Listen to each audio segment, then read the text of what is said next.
Sherry, thank you so very much for your kind words, and thank you all for being here. This is one of my favorite events, and I'm delighted to have so many friends here and so many of you that are supporters and real friends of NDI.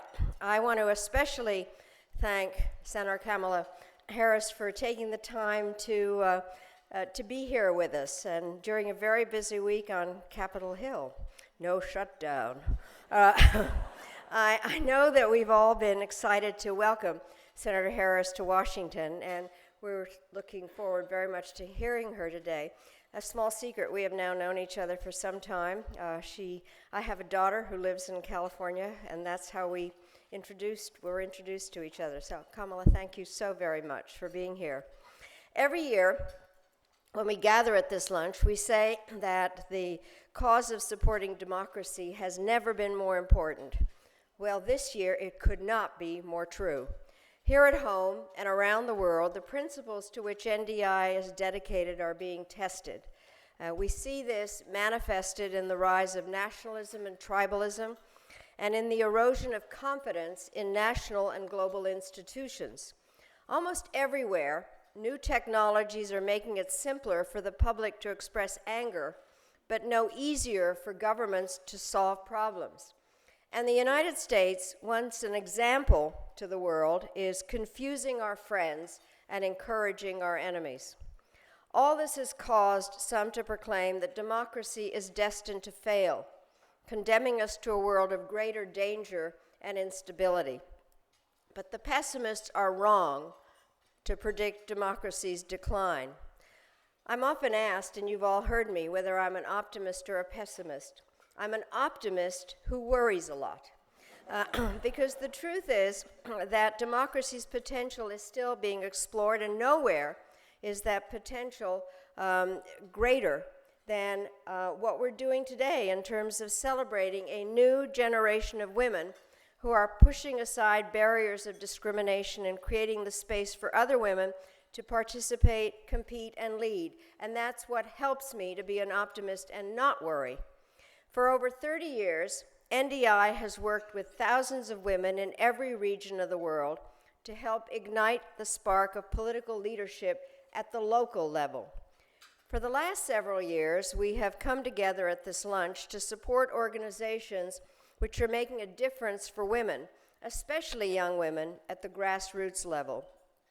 Our goal is to inspire the next generation to lead and give young women the tools they need to overcome obstacles and make their voices heard, as Sherry said. The recipient of this year's grant is an organization from the Central African Republic known as Women Act for Living Together, or WALT. And we'll hear much more about their vital work as we go through lunch, but I would like to mention something that proves the theory of the case of what we have been doing. Last week, I was in Mexico City, and I met with Laura Inez Lopez Padilla, who was awarded this grant at the lunch in 2013. As some of you may remember, that organization is called the Network for Support for Women Municipal Leaders in Mexico. And it works with political parties and governmental institutions across the country to support women's leadership at the local level. And it was a fantastic meeting because they were so proud of what they'd accomplished. Laura and her colleagues gave me an update on their efforts, and I have to say that I was deeply gratified to hear how much difference the grant had made for them. With NDI support, they organized a major workshop to increase the capacities and advocacy skills of women from political parties and civil society organizations. They were also able to develop and execute specific action plans which resulted in changes to the state constitutions and electoral codes. In one state, Hidalgo, they secured a mandate that 5% of party funding has to go to promoting the political participation of women. And that had a dramatic impact as Hidalgo went from having 6 women mayors in 2015 to 16 the next year. So if you're ever feeling disillusioned, cynical, or pessimistic, I have a cure I can offer you. travel down to Mexico City and meet with these women leaders, or go to the Central African Republic and visit Angelina, who we'll hear from a little bit later. They will remind you that forward movement most often takes place on a local, step-by-step basis, and in building democracy, the involvement of young women is indispensable. Women in Mexico, as elsewhere, still face too many obstacles to becoming politically involved, and I do think that this is an important thing to talk about, because they told me about this. As their participation has increased, so has the threat of politically motivated violence and harassment, which makes the work that NDI is doing through the Not the Cost campaign all the more important. We met in New York last spring in order to talk about the kind of violence that women are exposed to when they run for office, not so much being beaten up, but being harassed, and their families, in fact, being threatened. So as we make advances, I think we also have to be very conscious of some of the issues that then come up. In Mexico City, Laura and her colleagues told me that they still have a long way to go, but they're not letting up, and obviously neither can we. And that's why NDI's priority in countries from Central America to Central Africa has been to help democratic women organize, advocate reforms, amend constitutions, run for public office, and hold leaders accountable. Month by month, week by week, our partners are making a difference, and so is our staff. And so the purpose of today's lunch is not only to celebrate progress, but to accelerate it. To that end, for the last several years, in addition to awarding a grant, we have awarded a fellowship to an NDI partner or staff member in honor of Andy Parhamich, an NDI staffer whose life was tragically cut short 10 years ago while she was working in Iraq. And I'm pleased to announce that the fellowship recipient for 2017 is Ashley Dauda, a program officer in Nigeria. With the support of this grant, NDI will host Ms. Dauda in Washington for 3 months and provide her with support to strengthen the Women's Parliamentary Caucus in Nigeria. She will also work with political parties there to develop gender equality action plans. And I hope you will join me in saluting her and in recognizing as well the members of the Parhamich family who are with us today, including Andy's mom, Vicky, her sister, Marcy, and her nieces, Abby and Kayla. We have gotten to be very good friends over the years, so it's great to have you all with us once again. Thank you.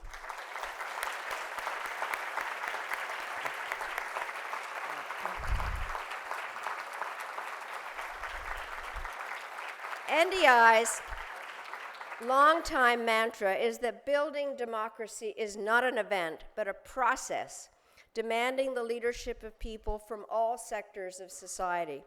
And that process is neither exclusively top-down nor bottom-up. It's more like a plant, rooted in the earth, but fed by the sun and rain from the sky.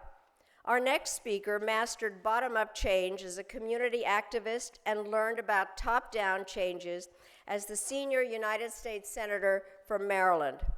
Barbara Mikulski has worn many different hats: social worker, Baltimore City Council member, member of Congress, senator, and now, we proudly say, NDI board member.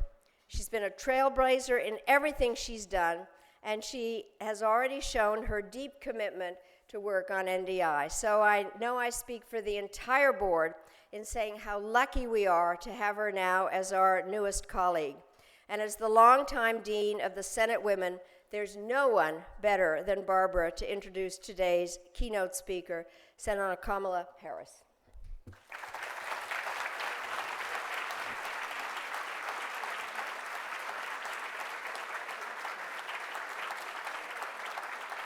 We share the step. Thank you, Madeleine, for that really nice introduction. And I'm here standing on your stool, just like so many women around the world have really stood on your shoulders and the advocacy you've represented. I'm delighted to be here at NDI as a board member. The last time I was here, I was on my way out the door of the United States Senate. And I said then, as I say now, I was not ready to write my final chapter. I was ready to turn the page. And now I've gone to Johns Hopkins University, where I'm a professor of public policy, and I'm a proud member of the NDI. They all fit together, because as I see young people and listen to young people, they're hungry.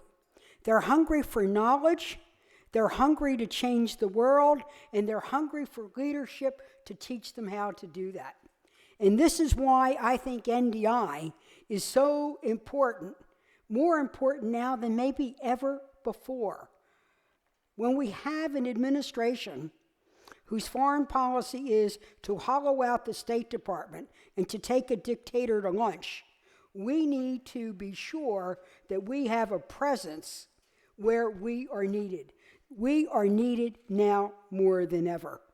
And when we look today, we can see this up-and-coming leadership.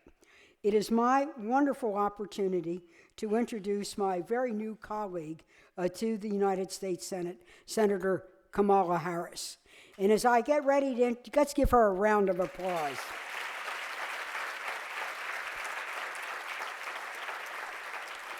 And I also want to pay my respect to the women of the Central African Republic and to their wonderful group, WALT, making sure that we can all live together. Friends, this is a new century, and I was so optimistic when the year 2000 came. Others worried that the computer wouldn't work, but I knew democracy would work. I thought it would be a new century where we would say goodbye to war, where we would say goodbye to genocide, where we would say goodbye to all the horrors of the past and embrace a new century of democracy, and with America helping lead the way. Well, it didn't happen. So what is it that we need for the rest of this century? We need new leaders with new ideas and new energy. And that certainly is Kamala Harris. What a wonderful, wonderful woman entering the United States Senate. She brings talent, she brings energy, she brings new ideas and old-fashioned values. When she's come to the Senate, she brings a legacy of service. Her parents fought very hard for social justice in their community growing up. As an African American, she knew what the opportunities America offered, and yet at the same time didn't always offer what needed to be done. She knows that she's one of the first, but like so many firsties, she wants to be the first of many. When she broke barriers, she wanted to be sure that others didn't have barriers to break. And particularly her career in law enforcement, she fought predators, whether it was in white-collar crime or whether it was in human trafficking. And Senator Harris knew that if you're willing to buy and sell a human being like a commodity, you'll do it for drugs, you'll do it for guns, that if you're willing to betray your humanity, you'll also be willing to betray your country. She's a fighter. She's an advocate. She's tireless. She's unabashed. She's unrelenting. She's just my kind of girl. She's on the right committees. She's off to a good start. And I know that if Barbara Boxer were here with me, shoulder to shoulder, when we said always to the women of the Senate, put your lipstick on, square your shoulders, and fight, we know that this next generation already has their shoulders squared. I want to bring to you the newest woman in the United States Senate with all that she will bring to offer and all the change that she'll accomplish. Senator Harris, my pleasure.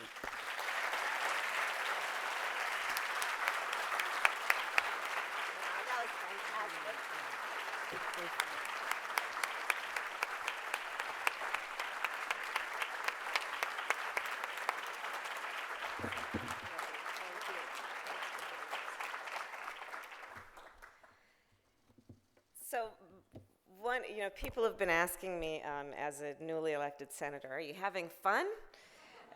And I wouldn't exactly describe it that way, but I will tell you one of the things that I'm very sad about is that I did not have the honor and pleasure of serving with Senator Barbara Mikulski at the time that she was such an fierce fighter and leader in the United States Senate.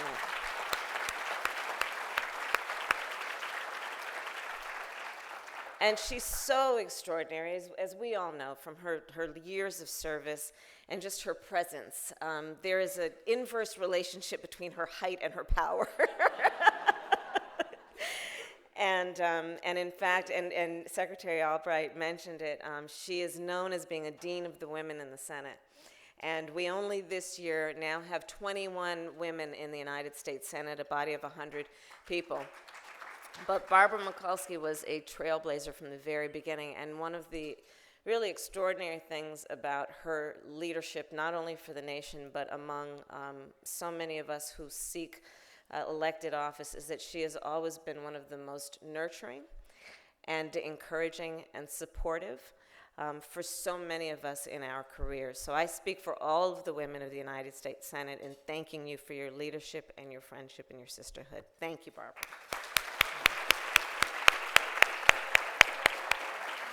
And Madeleine Albright, yes, we have known each other for many, many years, and through Catherine, her daughter, and in San Francisco, and I've spent so many years talking with her about her perspective, and she has been an advisor, a friend, a mentor, and again, someone who has been so incredibly supportive of me personally throughout my career, from the time I ran for District Attorney of San Francisco through my tenure as Attorney General of California. And I cannot thank you enough for that and for your incredible national and international leadership for so many of us. Secretary Albright.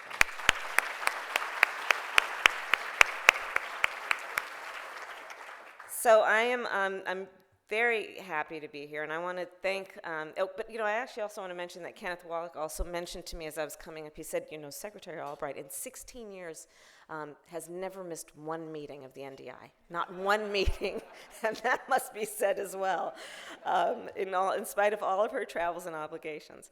So I want to thank the National Democratic Institute for the outstanding work you do, and for the folks who are here supporting that work.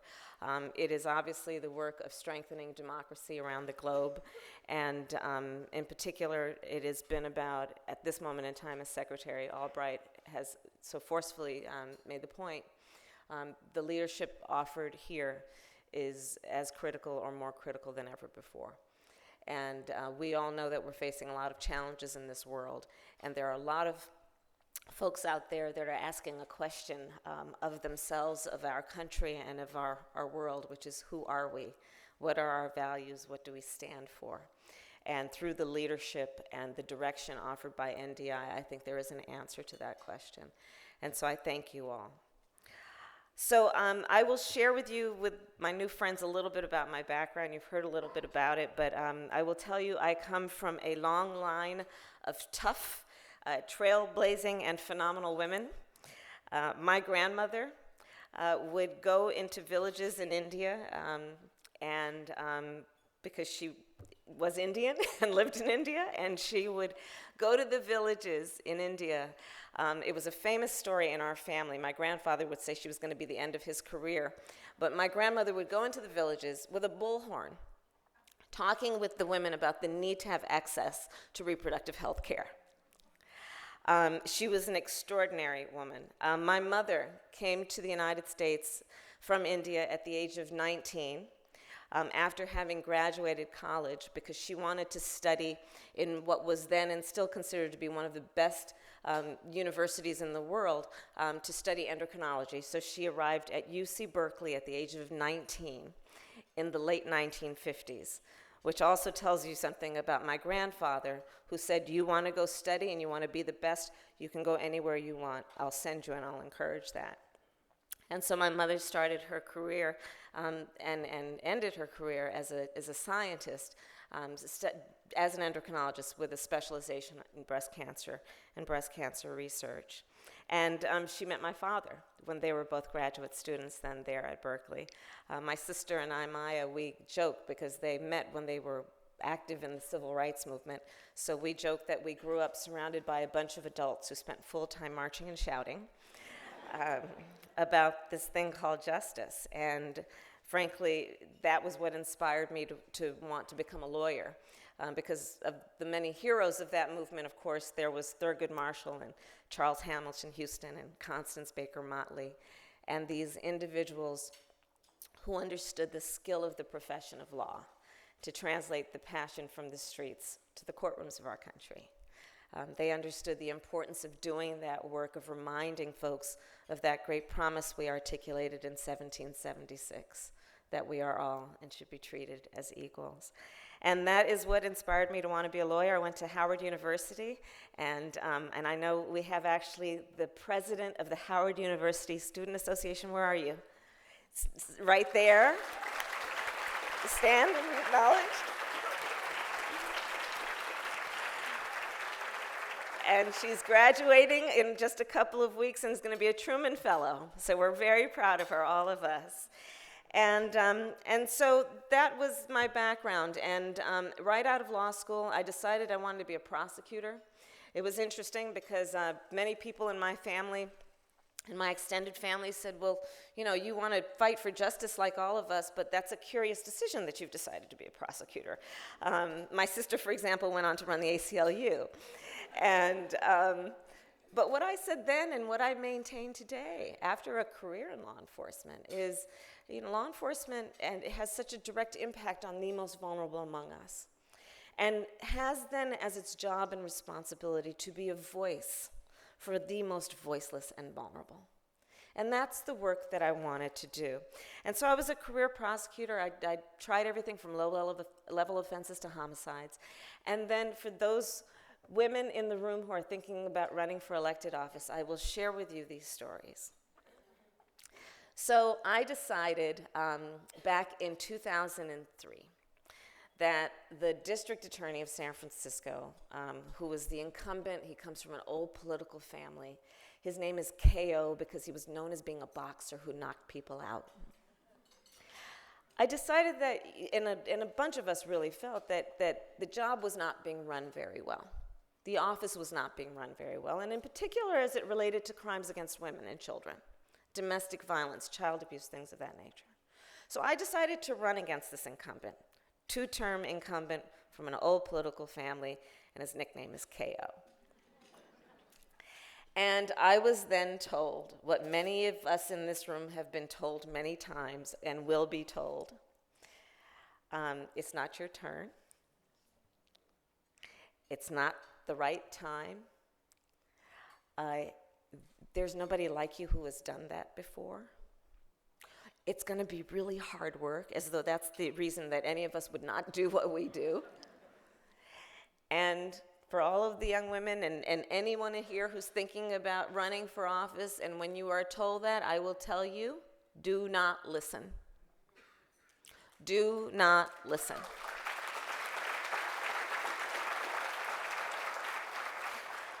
And so I did not listen, and even though I started out at 6 points in the polls, which just for everyone's information, that means 6 out of 100, we pulled together a coalition of people, right? Understanding the thing that NDI stands for is part of it, understanding we all have so much more in common than what separates us. Let's bring people together around those common values and priorities, and so that's what we did with our politics, built a coalition. And I won, and I was elected as the first woman district attorney of San Francisco and the first woman of color to ever be elected district attorney in the state of California. And so I was there. Thank you. And so I was there for 2 terms, and then I thought that a lot of the work that we were doing around criminal justice reform and some of the work we were doing focusing on women and girls and children that we could take statewide. So I decided in 2010 to run for Attorney General of California. So I'll now share with you that story. So I heard the same doubts. I heard the same points that were made that last time. Not your turn. Nobody like you has done this before. It's going to be really hard work. I also heard, and you're from San Francisco, you're a woman of color, personally opposed to the death penalty, who wants to be the top cop of the biggest state in the country. Ain't gonna happen, they said. And I didn't listen. And, sometimes I say, I like to eat no for breakfast. It's just, I did not listen. And they said it'll never happen, and of course they were wrong, but I will also tell you that on election night, my opponent actually declared his victory. And so it was a process of counting votes for many, many days. But as elected, as the Attorney General of California, I was elected again as the first woman Attorney General of California, first person of color. And all of that leads me then to where I stand today before you as a member of the United States Senate, and only the second African-American woman to have been elected to the United States Senate, and the first Indian-American ever elected to the United States Senate. And so I will now share with you my comments from the vantage point of where I stand, but influenced and informed by all of the experiences before now. I think we all know that we have and are being faced with a lot of challenges. And I also believe, however, that there is a lot to be encouraged about here and around the world. Thanks to the amazing work of organizations like NDI, more and more women have been elected and have taken on leadership roles from Jordan to Liberia to Guatemala. I couldn't be more excited about the work of Women Act for Living Together and the award it is receiving today to support gender equality and a more inclusive governance in the Central African Republic. And here in the United States, as tough as the 2016 election may have been, let's not forget that Hillary Clinton became the first woman major party nominee for President of the United States. In fact, there was a great article I recently read in the Washington Post, it was a few weekends back, about these new candidates for office in our country, and one statistic was particularly impressive. Last year, Emily's List talked to about 900 women who were interested in running for office, be that school board, state legislature, and Congress. And already, in the first few months of this year, they've heard from 11,000 women interested in running for office.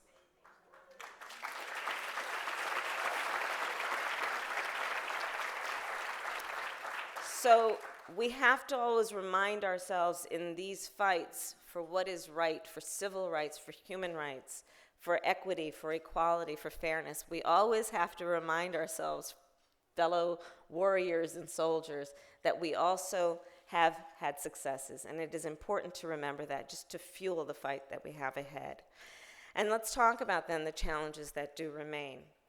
As you know, women are 51% of the United States population, but make up just under 20% of the members of the United States Congress as a whole, and only about a quarter of state legislators. So it's time we change that. Globally, women are 50% of the population, but hold only 23% of seats in national legislatures. So it's obviously time to change that. There are countries where women, as Secretary Albright described, there are countries where women who engage in the political process face not only slurs or whisper campaigns or comments about their appearance, they face rape, they face violence, and they face death. So imagine being killed for trying to serve in Parliament, for trying to vote in the 21st century. So we know we've got to change that. And there's a broader trend at play here.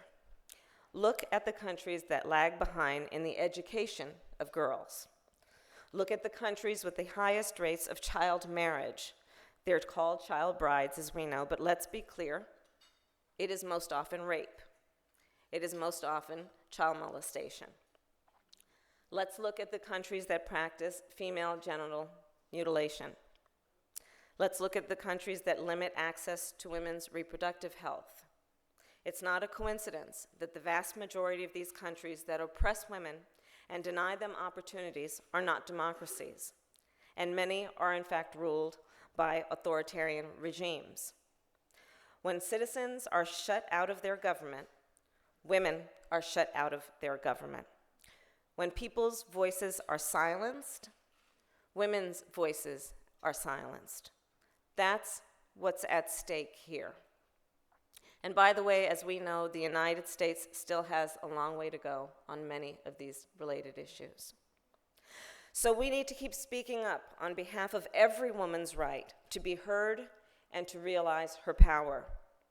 My mother used to tell my sister and me, you may be the first to do many things, but make sure you're not the last. We have a lot of work to do. And so let's dig into then why that matters to all of us, why the work that we do and must do is so important. Because here's the thing we all know, and that more people, I think, need to understand. Bringing women into government is not just the right thing to do, it's the smart thing to do.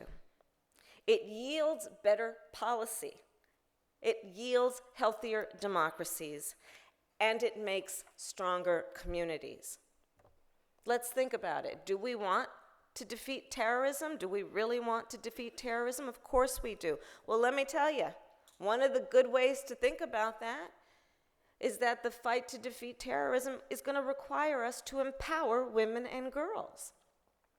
That's how we build stronger, more resilient communities that can resist violent extremism. Do we want to grow a developing economy? Well, let's make sure women can contribute the same as men.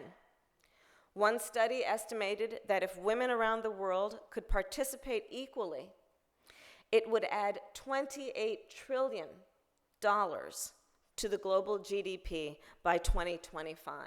That's the GDP of the United States and China combined. That's real money. And as we all know, it's interesting, having been the first woman in many of these offices, from time to time reporters will come up to me and they'll say, okay, so, now Senator, please talk to us about women's issues. And I just look at them and I say, I am so glad you want to talk about the economy. Because what we all know is when you lift up the economic status of women, you lift up the economic status of families, of neighborhoods, communities, and societies. And so this is something that we have all seen over and over, and I've certainly seen in my own career, which is women in power bring a different perspective and an essential perspective. I've been at meetings this year, and Senator Mikulski knows this and has had this experience, I'm sure. I've been at meetings this year in this city where 10 men will get up and speak before a single woman is called on stage. If you're trying to tackle the world's problems, you should hear from someone who represents half of the world's population, and they should be in the lineup and the startup of that lineup. For example, I'm one of 3 women on the Senate Select Committee on Intelligence, and I remain deeply concerned about Boko Haram in Nigeria, kidnapping girls, using rape as a tool of war. So I suggested that the Intelligence Committee hold a hearing on Boko Haram to talk about this issue and what more can be done. And we are going to be doing that work, I'm proud to say, of the entire committee. And I'm not saying that a male senator couldn't or wouldn't propose that topic, but I do think it helps that women have a unique understanding on many issues, including the incredible intensity and trauma of rape and why we should all take that very seriously in terms of the impact it has not only on its victims, but all of society. And I think the bottom line is pretty clear. When we think about this issue, we know that helping women lead and helping women become empowered is not only the right thing to do, it is just morally the right thing to do. So that's where the NDI comes in. I want to thank you for leading in this fight. We need the work you do. We need you to keep training and organizing aspiring women leaders. We need you to keep monitoring the electoral process. We need you to keep connecting women around the globe so that they can share their insights and their experiences.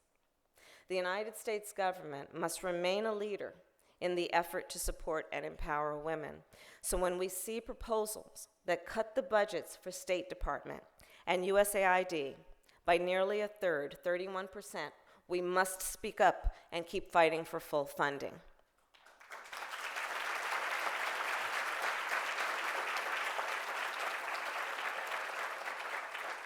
when we see CNN report just yesterday that the administration is shutting down the Let Girls Learn program launched by First Lady Michelle Obama, we need to make our case. That's when we help girls learn. We can build stronger economies. We know that. When we help girls learn, we build stronger economies and safer communities. Let's remind folks of programs like Let Girls Learn and fight for their resources. Let's understand that this is about fighting for life-saving food and vaccinations and HIV/AIDS medication and refugee assistance and education and women's health programs.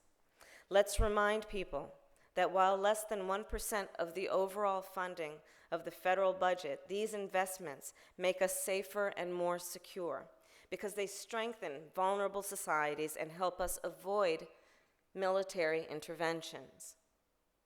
Foreign aid is not charity. It's in our interest. And today I want to challenge all of us to go even beyond that. I want us to take all of this energy, all of this commitment, and ask, what can we each do to bring more women into the arena? You've probably seen that slogan, "The future is female." I saw a lot of people walking around with it here in DC at the Women's March. And I think that it's clear that what a lot of folks want and are saying is, let's figure out how to make that future happen as soon as possible, where women have an equal presence, an equal say, equal authority, and not just responsibility, to help guide us toward our future. So I'm going to leave you with one final story. A couple of weeks ago, I took a trip to Iraq and Jordan. And during that trip, I wanted to visit with the Syrian refugees. And so I went to Zatari, which is a refugee camp in Jordan on the border with Syria. It's the largest refugee camp, we're told. It's about 80,000 people. And and in fact, it's being referred to as Jordan's now fourth largest city because of the size of the population in this one area. And while I was there, I met with a number of folks, including a group of women, and I heard their stories. And as you can imagine, their stories were devastating. And they talked about losing family members. They talked about the violence they fled. They talked about the Assad regime and over the years what it had meant in terms of them being deprived of some essential rights and access to services. But in meeting with these women, as devastating as their stories were, meeting with them also reminded me of certain universal truths among people and among women. So, for instance, if you spend time with women in a group, you know that they'll start telling stories and laughing about themselves and each other and the world. And this is what this group of women did. And even though they had fled a war zone, they found humor in the experience that they had. And they had found humor with each other. There was one woman I met, for example, that was as entrepreneurial as any person I've met in Silicon Valley. She had figured out a way with the cucumbers that she bought at the commissary to make soap. And she was then selling the scented soap at the camp. And she wanted to basically start having a whole production line of women who would participate in selling these wares as a way to improve their economic standing.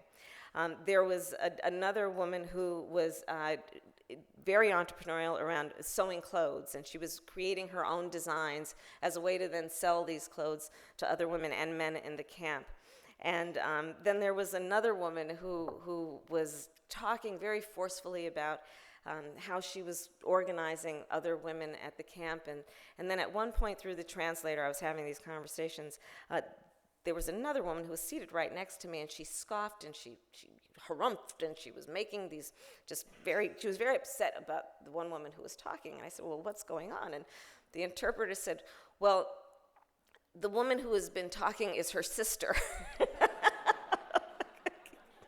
And so I looked at the woman next to me and I said, is she younger or older? What are you, the younger or older sister? She said, I'm the older sister. I said, I am too. I know exactly what you're talking about.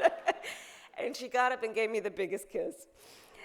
And it was just about understanding who people are and understanding, again, that we all have so much more in common than what separates us. And there are so many stories that are individual stories that are behind everything that we read every day. And these stories, again, highlight certain universal truths and highlight, I think, the importance of us just doing the work that NDI does, of seeing these folks and caring. It's the work of understanding the reason why in certain cultures and communities, when you meet someone for the first time, the greeting is not pleased to meet you. It is, I see you. It is an expression of understanding that you are a complete person. And I see you in your full form as you are fully actualized. And I acknowledge that and I respect that. This is the work that must be done in our world. And the NDI is capturing and doing this every day. And I cannot thank you enough for all of this, and Secretary Albright for your leadership. Thank you.